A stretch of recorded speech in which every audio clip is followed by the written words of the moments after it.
उरैया शहर में वक्फ बोर्ड सुधार अधिनियम 2025 को लेकर एक विशेष कार्यक्रम का आयोजन किया गया, जिसमें उत्तर प्रदेश सरकार की मंत्री प्रतिभा शुक्ला ने मुख्य अतिथि के रूप में शिरकत की। शहर के गेस्ट हाउस में आयोजित इस कार्यक्रम में उन्होंने केंद्र की मोदी सरकार द्वारा लागू किए गए वक्फ बोर्ड सुधार अधिनियम को एक सराहनीय और दूरदर्शी कदम बताया। प्रतिभा शुक्ला ने अपने संबोधन में कहा कि वक्फ बोर्ड सुधार अधिनियम का उद्देश्य वक्फ संपत्तियों के प्रबंधन में पारदर्शिता, जवाबदेही और समावेशिता लाना है। उन्होंने जोर देकर कहा कि ये कानून विशेष रूप से मुस्लिम समुदाय के गरीब और पिछड़े वर्गों के उत्थान के लिए बनाया गया है, ताकि वक्फ संपत्तियों का लाभ आम मुसलमानों तक पहुंचे। यह अधिनियम न केवल मुस्लिम महिलाओं और अल्पसंख्यक समुदाय के अधिकारों को मजबूत करेगा, बल्कि वक्फ संपत्तियों के दुरुपयोग पर भी रोक लगाएगा। मोदी सरकार का ये कदम सामाजिक न्याय और समावेशी विकास की दिशा में एक मील का पत्थर है। उन्होंने कहा कि कार्यक्रम में स्थानीय नेताओं, सामाजिक कार्यकर्ताओं और नागरिकों ने भी हिस्सा लिया। वक्ताओं ने वक्फ बोर्ड सुधार अधिनियम के प्रमुख प्रावधान जैसे संपत्तियों के डिजिटलीकरण, अनिवार्य सत्यापन और बोर्ड में महिलाओं व विभिन्न मुस्लिम संप्रदायों के प्रतिनिधित्व पर चर्चा की। कई वक्ताओं ने इस बात पर जोर दिया कि यह अधिनियम वक्फ बोर्ड की अनियमितताओं को खत्म करेगा और संपत्तियों का उपयोग धार्मिक और सामाजिक कल्याण के लिए सुनिश्चित करेगा। हालांकि कुछ विपक्षी दलों और संगठनों ने इस अधिनियम पर सवाल उठाए, लेकिन कार्यक्रम में मौजूद लोगों ने इसे मुस्लिम समुदाय के हित में बताया। प्रतिभा शुक्ला ने विपक्ष के आरोपों को खारिज करते हुए कहा कि ये कानून किसी के धार्मिक अधिकारों में हस्तक्षेप नहीं करता, बल्कि वक्फ बोर्ड को और अधिक समावेशी और पारदर्शी बनाता है। कार्यक्रम का आयोजन स्थानीय कार्यक्रम प्रशासन और सामाजिक संगठन के सहयोग से किया गया। इस दौरान शहर के गणमान्य नागरिकों ने भी अपने विचार साझा किए और इस पहल के लिए केंद्र और प्रदेश सरकार की प्रशंसा की। कार्यक्रम का समापन वक्फ बोर्ड सुधार अधिनियम के प्रचार, प्रसार और जन जागरण के संकल्प के साथ हुआ। यह कार्यक्रम औरैया में वक्फ बोर्ड सुधार अधिनियम के प्रति जागरूकता बढ़ाने और इसके लाभों को आम जनता तक पहुँचाने की दिशा में एक महत्वपूर्ण कदम माना जा रहा है। इस मौके पर भारतीय जनता पार्टी के जिला अध्यक्ष सर्वेश बाबू, अवधेश भदौरिया, जिला अध्यक्ष सर्वेश कठेरिया अध्यक्षता में संपन्न हुआ, जिसमें मुख्य अतिथि के रूप में उत्तर प्रदेश सरकार के राज्य मंत्री एवं जनपद औरैया के प्रभारी मंत्री प्रतिभा शुक्ला, मुख्य वक्ता के रूप में प्रदेश उपाध्यक्ष अल्पसंख्यक मोर्चा सलीम अहमद उपस्थित सम्मानित जनों को संबोधित किया। कार्यक्रम में सदर विधायक औरैया श्रीमती गुड़िया कठेरिया, अल्पसंख्यक मोर्चा के क्षेत्रीय मंत्री मोहम्मद अनवर फयाज, पूर्व जिला अध्यक्ष चुन्नू गुप्ता, अल्पसंख्यक मोर्चा के जिला अध्यक्ष मोहम्मद मुजीबुर रहमान, औरैया नगर पालिका के अध्यक्ष अनूप गुप्ता, जिला महामंत्री कुलदीप दुबे, कार्यक्रम संयोजक यशवीर सिकरवार एवं कार्यक्रम से आयोजक अवधेश भदौरिया, जिला मंत्री विशाल शुक्ला, नईम खान, सरताज खान, नगर अध्यक्ष औरैया रामजी वाजपेयी सहित सैकड़ों मुस्लिम भाई एवं कार्यकर्ता उपस्थित रहे। औरैया से जाहिद अख्तर की रिपोर्ट।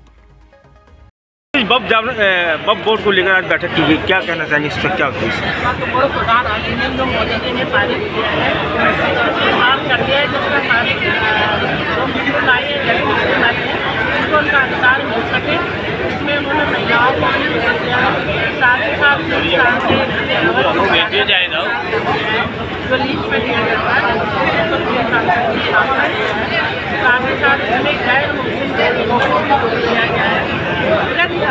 लड़ाई निपटारा नहीं हो पा रहा है, उसका अधिकार जिलाधिकारी को दे दिया गया है, उससे भी सही से न्याय किया जा सके।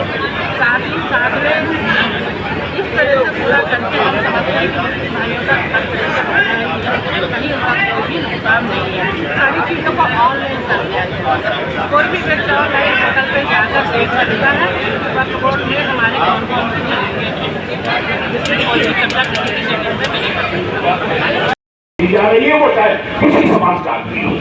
आज बताइए, मोदी योगी जी ने आप लोगों के लिए अगर हिंदू भाइयों को राशन दिया तो आपको भी बराबर से दे रहे हैं, अगर आवास उनको मिले हैं तो आपको भी बराबर से मिल रहे हैं।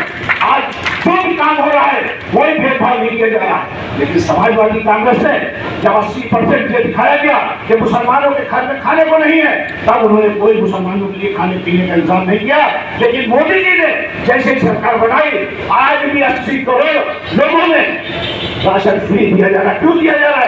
कि कोई भी बच्चा भूखा न सोए, उसका सबसे ज्यादा अगर कोई फायदा उठा रहा है तो मुस्लिम समाज उठा रहा है। बताइए, कोई भेदभाव किया जाता है आपके साथ? पूरा राशन दिया जा रहा है, मकान दिए जा रहे हैं, लेकिन आप लोग में कमी है। आप लोग पहनावे में बहुत जल्दी आ जाते हैं। समाजवादी कांग्रेस आई, फिर आपको बताएगी, फिर आपको पैसा। आज हमें बताइए, आप वोट नहीं दे रहे 14 से बीजेपी को, लेकिन बीजेपी आपके साथ भेदभाव नहीं कर रही है, वो सब कुछ आपको दे रही है। जबकि कई लोगों ने इसका विरोध भी किया कि ये ऐसा गलत किया जा रहा है, नहीं मिलना चाहिए। लेकिन मोदी योगी जी ने कहा, मैं पूरे हिंदुस्तान के 140 करोड़ लोगों को साथ में लेके चलूंगा, मैं बंटवारा नहीं करूंगा। आप भले आप वोट कर दीजिए, लेकिन जब तक आप वोट नहीं देंगे तब भी आपको राशन मिलेगा, तब भी मकान मिलेगा, लेकिन आपको बदलना होगा, सोचना होगा कहाँ हमारा भला है। आज बताइए, आज मैं छोटी सी एक बात बताता हूँ। अभी हर कानपुर में मेरी एक मुस्लिम जगह है, गमू खां का हाथा, वहाँ जल्दी कोई मीटिंग नहीं होती है। मैंने पहली बार मुस्लिम समाज की बड़ी बैठक कराई। हमारे पास एक प्रिंसिपल साहब आए, मेरे बगल में बैठे, कह रहे सलीम भाई आपने बहुत अच्छा काम किया हमारे मुसलमानों के लिए, बीजेपी के लिए को लेके आए। कह रहे सलीम भाई मैं भी रिटायर हुआ हूँ, मुझे 75 लाख रुपए रिटायरमेंट में मिला है। अगर ये योगी जी का मैं शुक्रिया अदा करना चाहता हूँ, अगर ये समाजवादी की सरकार होती तो 25 लाख की पर्ची मेरे पास आ जाती, या 25 लाख को या सुबह तुम्हारा काम तमाम हो जाए। तो बताइए कहाँ आपका हित है, कहाँ आपके बच्चे हैं। आज पिछली सरकार में पिछले महीने भी उठा देंगे, पिछले साल का भी 40 बच्चे आपके IAS PCS बन रहे हैं। पूछना होगा, समझना होगा। और ये जो वक्फ संशोधन बिल जो हमारा आया है, इसका मकसद ये है कि इससे जो इनकम होगी, देखिए वक्फ की जमीन जो कही जा रही है वो खुदा की नहीं कही जा रही। ये सबसे पहले सन 18 मुख्तसर मैं आप सभी भाइयों से, चूंकि हमारे गांव की मुखिया सबसे बड़ा गाँव जिला इंडिया में खानपुर है, उसकी आबादी सबसे ज़्यादा है। उसके मुखिया जनाब फिलहाल जी हमारे साथ शफीक खान मौजूद हैं। मेरी ये दस्तबरदा गुजारिश है कि ये जो आप यहाँ वक्त का मामला है, हमारे प्रदेश की मुखिया, हमारे देश की मुखिया के साथ साथ गृह मंत्री अमित शाह जी, मोदी जी, राजनाथ सिंह जी, इन्होंने हमारे आपके लिए भी इस वक्फ बोर्ड में सुधार किया है।